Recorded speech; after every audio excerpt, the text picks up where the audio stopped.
दोस्तों, आज इस संक्रांति के फेस्टिवल पे आप लोगों को एक बार फिर से मैं एडवाइस देना चाहता हूं कि आप अपने हॉलिडे का प्लान सोशल मीडिया पे शेयर नहीं करें।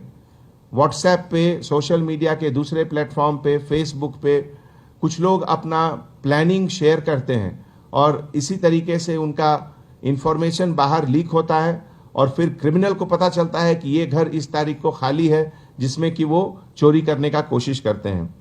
दूसरी चीज है कि ऐसे मौके पे सीसीटीवी कैमरा की अहमियत ज़्यादा मालूम होती है। अब नए नए टेक्नोलॉजी भी सीसीटीवी कैमरा में आ गए हैं और बहुत से लोग हैदराबाद में उसको यूज कर रहे हैं, जैसे मोशन डिटेक्शन।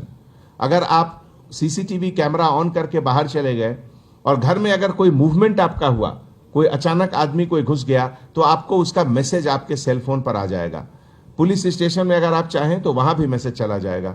इस तरह का जो टेक्नोलॉजी है उसको यूज करने से आप अपने घर को सेफ रख सकते हैं और क्रिमिनल्स को जल्दी अरेस्ट भी कर सकते हैं। तो एक बार फिर आप सभी को संक्रांति की बहुत बहुत शुभकामनाएं। Thank you.